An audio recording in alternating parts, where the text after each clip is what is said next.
Halo, perkenalkan kami dari kelompok kurang satu nih. Kami akan membawakan presentasi mengenai tugas akhir penambangan data dan intelijensia bisnis kami. Anggotanya terdiri dari Muhammad Arya Syalia Dharma, Amira Husna Nuradila, dan saya Christopher Moses. Pada kesempatan ini kami akan membagi jadi bagian untuk presentasinya, yaitu adalah untuk prediction dan juga untuk clustering.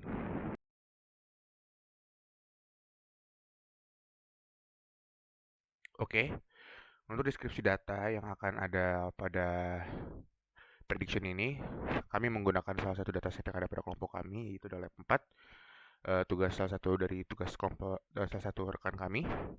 Jadi di sini jika kita lihat terdapat banyak sekali kolom atau fitur yang terdiri dari 14 fitur dan semuanya terdiri dari integer float dan objek.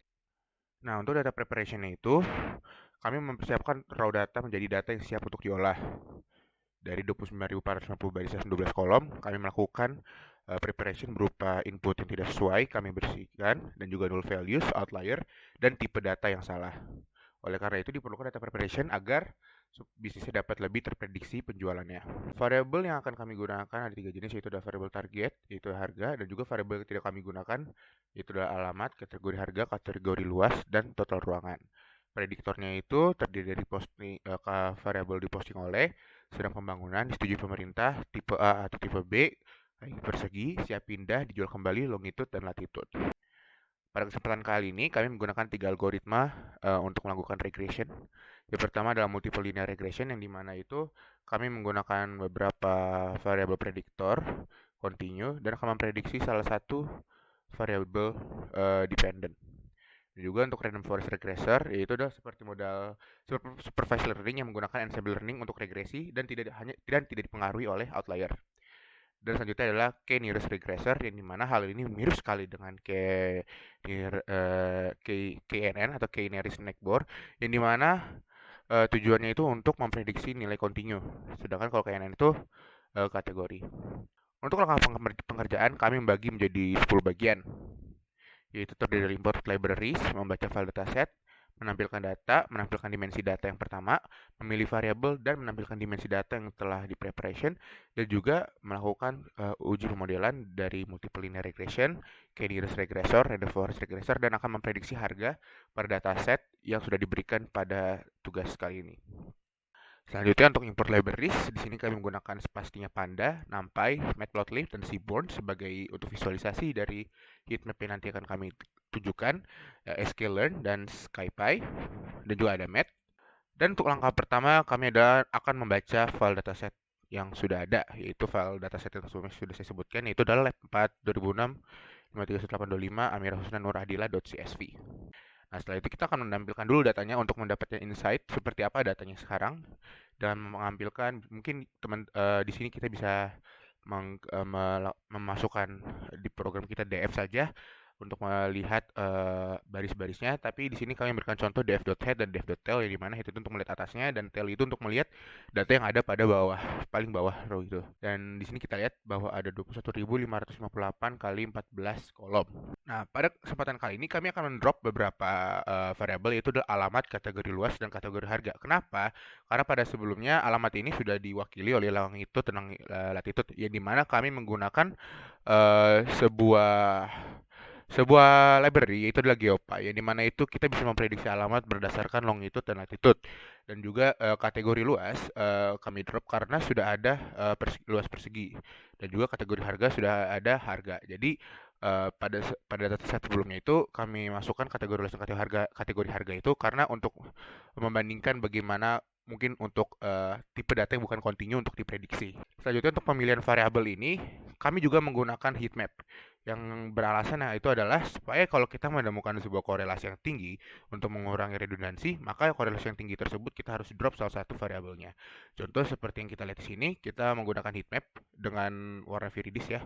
Kategori warna viridis kita lihat di sini ada salah satu variabel dengan berkorelasi menuju tinggi, yaitu 0,75, yaitu adalah kaki persegi dan total ruangan. Nah, oleh karena itu kita akan drop salah satu kolom tersebut. Dan di sini kami memilih untuk mendrop total ruangan, sehingga kita membuat heat map lagi, sudah tidak ditemukan lagi yang berkorelasi tinggi. Nah, setelah itu kita menampilkan dimensi data setelah melakukan preprocessing tadi, kita mendapatkan bahwa sekarang kolomnya sudah menjadi 10. Nah, selanjutnya kita akan melakukan eh, menggunakan model yang telah kami buat, yaitu adalah pertama adalah multiple linear regression. Oke, karena ini linear regression, maka kami membuat prediktor itu juga menilai continue. Di sini ada kaki persegi, longitude, latitude, dan di sini nilai targetnya itu adalah harga. Nah, setelah itu kami melakukan split train test, yang dimana 25% itu 25% itu adalah sebagai test size ya. Nah, setelah itu kita melatih data menggunakan linear regression.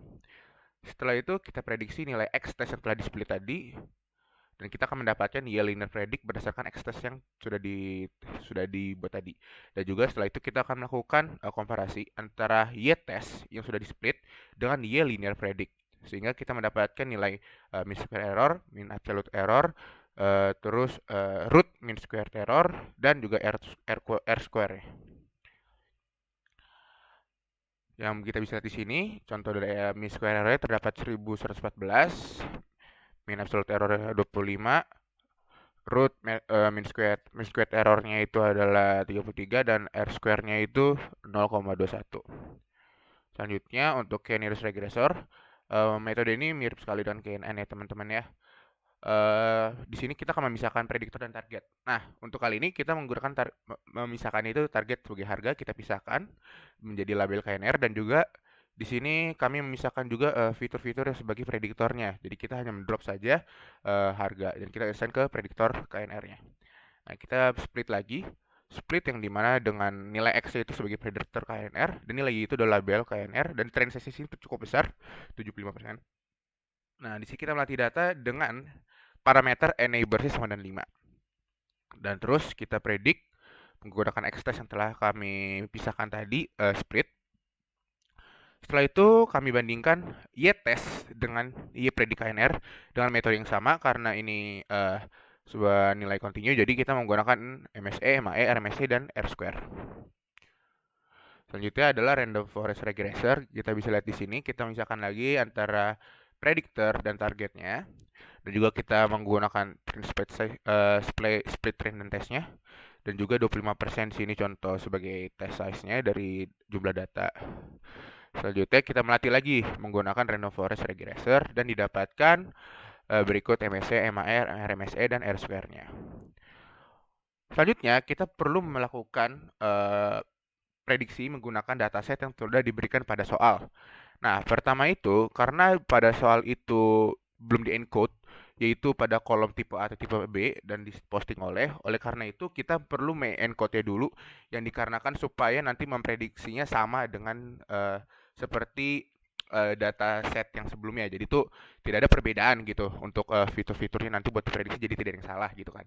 Jadi akhirnya kita encode dulu pada data forecast.csv-nya itu, jadi tipe A tipe B diposting oleh itu kita ubah juga menjadi nilai yang sama seperti yang ada pada dataset sebelumnya, itu dataset yang sudah kami buat. Dan juga kita perlu mendrop alamat atau total ruangan sesuai yang ada. Dan juga setelah itu kami akan membuat sebuah data frame baru, yang dimana untuk membandingkan setiap barisnya itu pada setiap model yang telah kami buat. Hasilnya seperti ini. Dan setelah itu kami akan melihat di manakah model yang memiliki skor yang paling tinggi.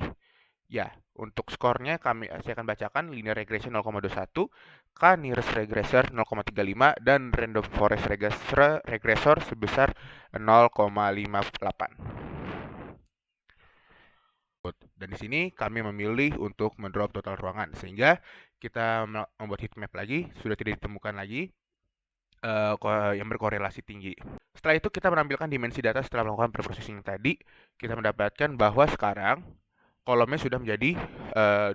Selanjutnya kita akan melakukan menggunakan model yang telah kami buat, yaitu adalah pertama adalah multiple linear regression. Oke, Karena ini linear regression, maka kami membuat prediktor itu juga menilai continue. Di sini ada kaki persegi, longitude, latitude, dan di sini nilai targetnya itu adalah harga. Nah, setelah itu kami melakukan split train test, yang dimana 25% 25% itu adalah sebagai test size ya. Nah, setelah itu kita melatih data menggunakan linear regression. Setelah itu kita prediksi nilai X test yang telah di-split tadi, dan kita akan mendapatkan Y linear predict berdasarkan X test yang sudah dibuat tadi. Dan juga setelah itu kita akan melakukan komparasi antara Y test yang sudah di-split dengan Y linear predict, sehingga kita mendapatkan nilai mean square error, mean absolute error, terus root mean square error, dan juga R square. Selanjutnya untuk k-nearest regressor, metode ini mirip sekali dengan KNN ya teman-teman ya. Di sini kita akan memisahkan prediktor dan target. Nah, untuk kali ini kita menggunakan memisahkan itu target sebagai harga, kita pisahkan menjadi label KNR, dan juga di sini kami memisahkan juga fitur-fitur yang sebagai prediktornya. Jadi kita hanya mendrop saja harga dan kita assign ke prediktor KNR-nya. Nah, kita split lagi.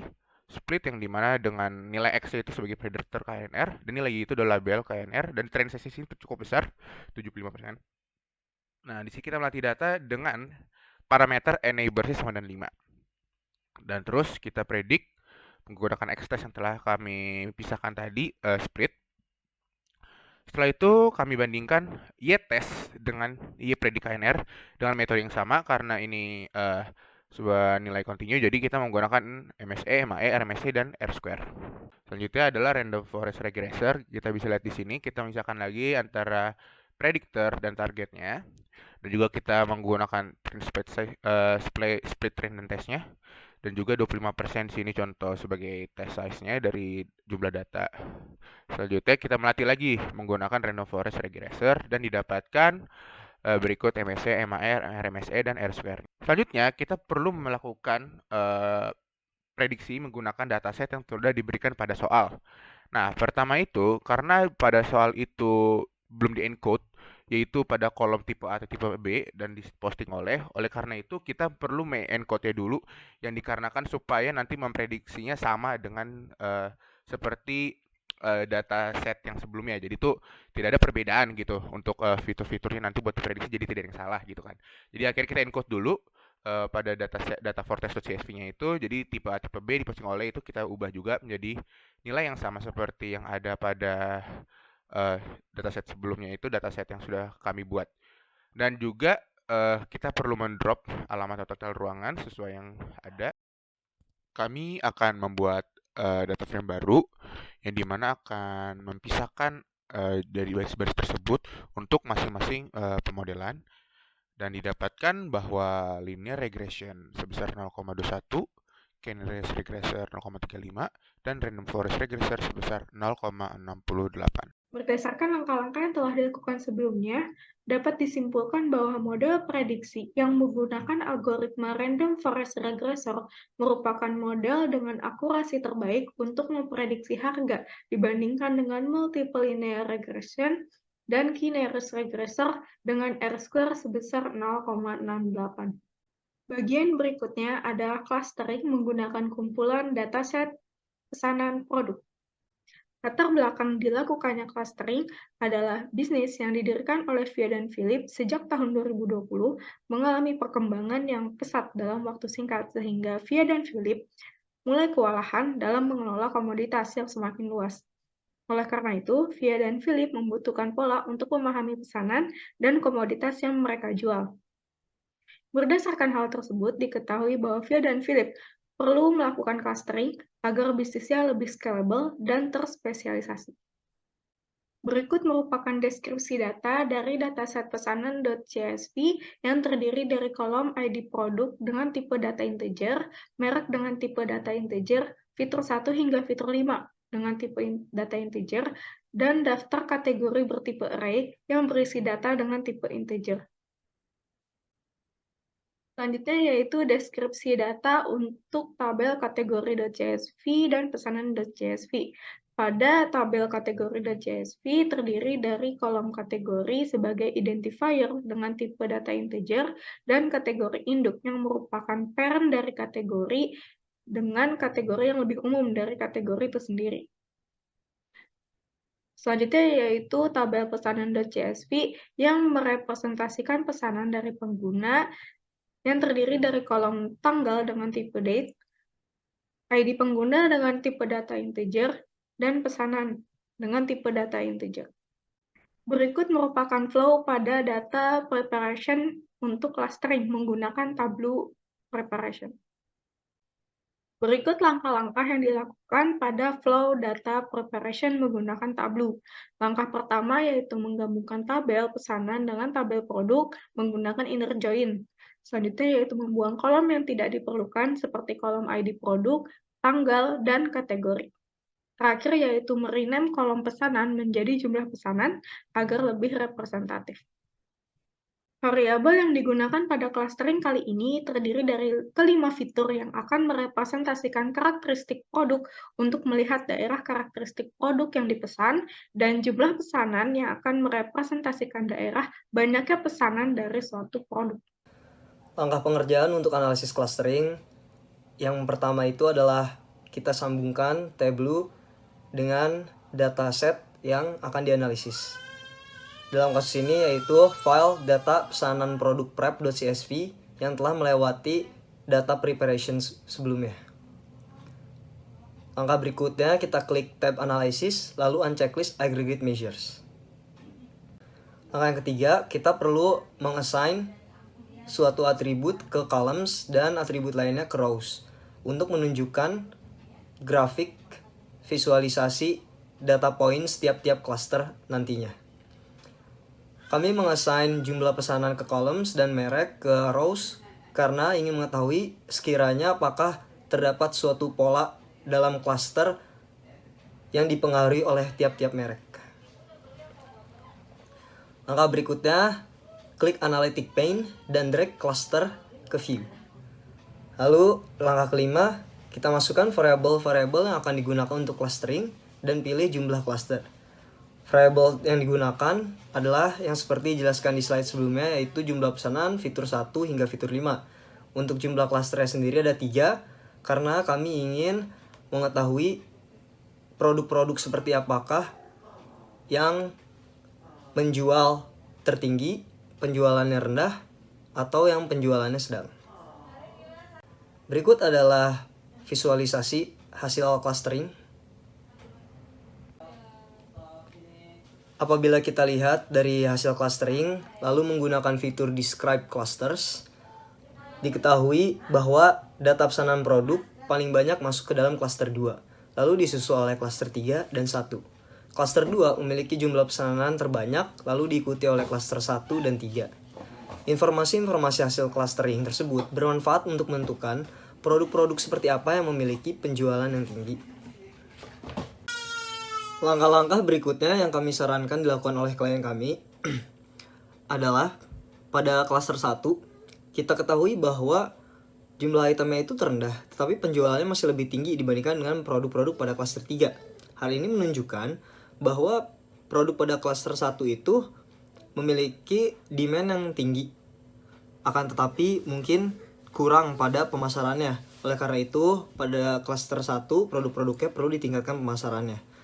Lalu untuk produk-produk pada cluster 2, karena ia memiliki jumlah pesanan yang terbanyak, maka perlu diperbanyak ketersediaan stoknya untuk mengimbangi permintaannya. Lalu pada cluster 3, produk-produknya memiliki jumlah pesanan yang terendah, padahal jumlah itemnya lebih tinggi dibandingkan dari cluster kedua. Oleh karena itu, produk-produk tersebut dapat dikatakan memiliki demand yang rendah dan lebih baik disingkirkan, sehingga biaya inventory dan pemasaran yang dikeluarkan untuk produk-produk tersebut dapat dialihkan ke produk-produk di cluster lain seperti cluster 1 dan 2 supaya mencapai profit yang lebih tinggi. Lalu produk-produk yang tidak masuk ke dataset hasil data preparation itu dapat disingkirkan saja dari produk lain, sama seperti produk-produk pada cluster 3. Hal ini dikarenakan produk-produk pada cluster 3 dan yang tidak masuk ke dataset hasil data preparation itu adalah produk-produk yang kurang laku, bahkan tidak pernah dipesan sama sekali. Kesimpulan dari hasil analisis clustering tersebut adalah produk-produk pada klaster 1 sebaiknya ditingkatkan pemasarannya. Lalu produk pada klaster 2 perlu ditingkatkan ketersediaannya untuk memenuhi demand. Dan produk-produk pada klaster 3 dan juga yang tidak masuk ke klaster manapun karena disingkirkan pada tahap data preparation, itu dapat disingkirkan saja dari produk lain. Dengan begitu, Via dan Philip dapat membatasi komoditas yang dijual bisnisnya dan memaksimalkan keuntungan yang didapat. Sekian adalah materi yang dapat kami presentasikan. Sekian, terima kasih atas perhatiannya.